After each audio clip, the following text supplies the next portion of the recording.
नमस्कार friends, Rashmi सॅटम्स recipes मध्ये मी रश्मी आपलं खूप खूप मनापासून स्वागत करते। आज आपण तयार करतोय मोदक। कसले मोदक वाटतात हे तुम्हाला? पटकन म्हणाल ना, आज म्हणजे रश्मीताई माव्याचे मोदक दाखवतात। दिसतायत ना अगदी माव्याचे मोदक। तुम्हाला मी उचलून पण दाखवते। हा एक मोदक बघू शकता तुम्ही। हे मार्केट मधून आणलेले माव्यासारखे मोदक दिसतात। फ्रेंड्स, हे माव्याचे मोदक नाहीयेत, हे आहेत गूळ आणि शेंगदाण्यापासून तयार केलेले मोदक। शेंगदाण्याचा कूट आणि गूळ, थोडी वेलची, थोडं जायफळ असं वापरून हे तयार केलेले खुसखुशीत असे तोंडात विरघळणारे मोदक आहेत। हेल्दी मोदक आहेत। तर हे कसे बनवायचे ह्याची रेसिपी आता आपण पाहणार आहोत। आज आपण मावा न वापरता अगदी माव्यासारखे दिसणारे आणि लागणारे, छान तोंडात विरघळणारे, टेस्टी आणि हेल्दी असे मोदक तयार करतोय। आणि त्यासाठी लागणारे साहित्य आपण बघूया। हा आहे शेंगदाण्याचा कूट। एक बाउल भरून मी शेंगदाण्याचा कूट घेतलाय आणि तुम्ही बघू शकता त्याचा रंग कसा आलाय। शेंगदाणे छान खरपूस भाजून घेतले आणि त्याच्या साली काढून हा मी कूट तयार करून घेतलाय आणि मिक्सरला अगदी बारीक करून घेतलं। त्यामुळे काय होतं, उष्णतेने हा कूट बघा, ह्याला शेंगदाण्याचं स्वतःचं असं तेल जे असतं ते सुटलंय मिक्सरच्या उष्णतेमुळे आणि छान बाइंड होतंय, तुम्ही बघू शकता। तर अशा पद्धतीने आपल्याला हा कूट छान बारीक करून घ्यायचा आहे। इथे मी छोटी वाटी भरून गूळ घेतलाय। आवश्यकतेनुसार आपल्याला याच्यामध्ये वापरायचे कमी गोड प्रमाणात, जसं हवं तसं। वेलची पूड घेतलेली आहे, जायफळ पूड घेतलेली आहे। वेलची पूड मी 1 टीस्पून घेतलेली आहे, जायफळ पूड घेतलेली आहे अर्धा टीस्पून। इथे तूप घेऊन ठेवलेला आहे, त्याचा वापर करायचा थोडासा। आणि पिस्ता बारीक कट करून घेतलेला आहे। जे मोदक तयार करताना आपण साच्यामध्ये ते घालणार, त्याच्यामुळे मोदक आपले खूप सुंदर आकर्षित होणार। आता आपल्याला काय करायचं आहे, गूळ मिक्स करायचं आहे। तर आपण शेंगदाण्याचा कूट जो आहे तो याच्यामध्ये आधी थोडासा घेऊया, कारण याच्यामध्ये आपल्याला गूळ छान फिरवून घ्यायचा आहे। इथे मी शेंगदाण्याचा अर्धा कूट घेतलाय याच्यामध्ये आणि गूळ घातलेला आहे। तर आपण मिक्सरला छान बारीक करून घेऊया।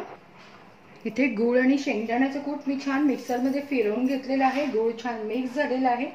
तो उरलेला शेंगदाण्याचा कूट जो आहे तो पण याच्यामध्ये छान मिळवून घेऊया।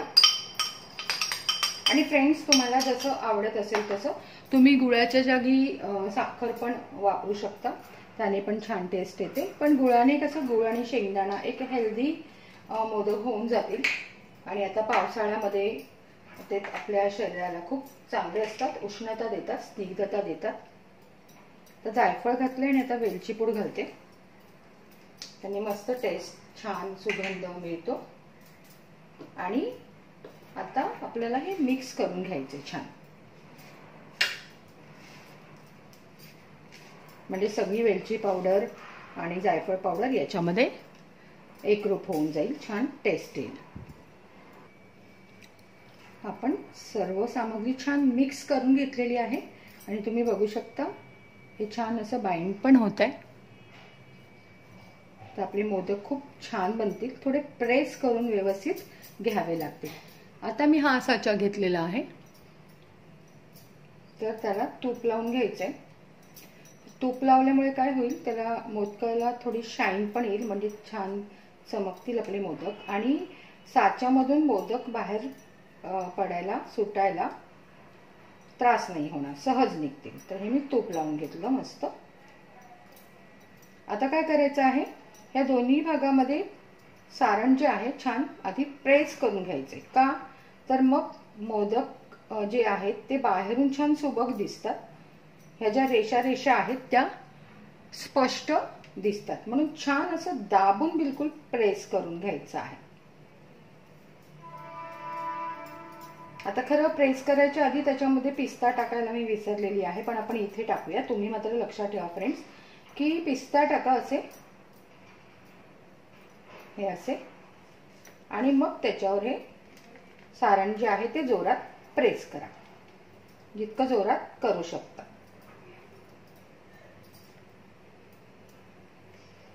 हे छान प्रेस करून घेतलेलं आहे आणि आता हे असं जोरात दाबून घ्यायचं आहे। दाबून झाल्यानंतर हे कडेकडेने जे आहे आलेलं बाहेर ते काढून टाका। मोदक पूर्ण असं बंद करून घ्यायचं। जागा राहिली नाही पाहिजे. जितकं प्रेस करता येईल तितकं प्रेस करा. आता बघू शकता वरून हे जे सारण आलेलं आहे छान दाबून घ्या. वरून पण मस्त प्रेस करून घ्या. जिथून आपण मोदक उघडतो ती जागा पण अशी पूर्ण हे तिन्ही साच्याचे तिन्ही जे भाग आहेत बंद केल्यानंतर एकत्र बरोबर आले पाहिजेत. आणि आता जोरात असं प्रेस करून घ्या. म्हणजे तुमचा मोदक छान आतून भरीव असेल. एकदा हात बसला की आपण फटाफट फटाफट करतो. हे दाखवताना मी थोडं स्लो करते आहे. हे झालं. आता ह्याला अलगद ओपन करा, अलगद उघडा.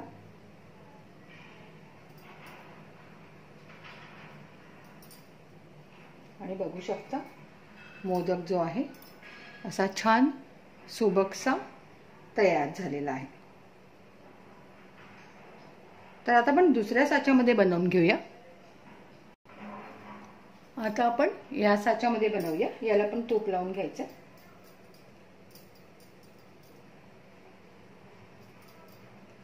वरून छान तूप लावायला सुरुवात करा आणि व्यवस्थित तूप सगळीकडे लागलं पाहिजे.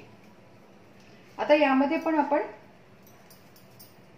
हे पिस्ता घालून घेऊया.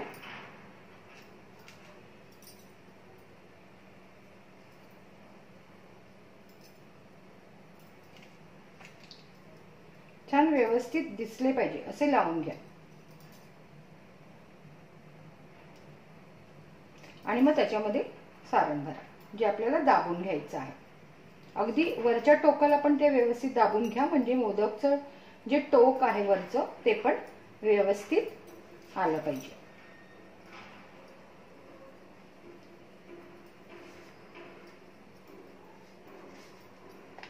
सगळ्या भागांमध्ये व्यवस्थित सारण दाबून भरून घ्यायचं आहे.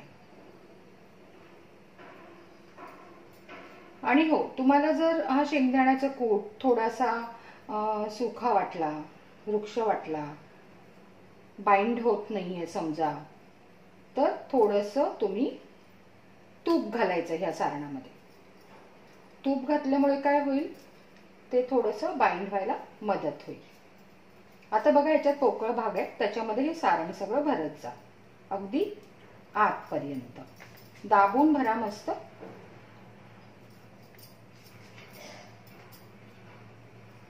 अशा पद्धतीने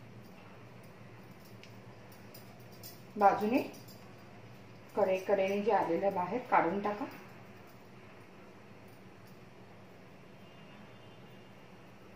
आणि अलगद मोदक बाहेर काढून घ्या. त्याच्यासाठी साचा जो आहे अगदी अलगद उघडून घ्यायचा आहे.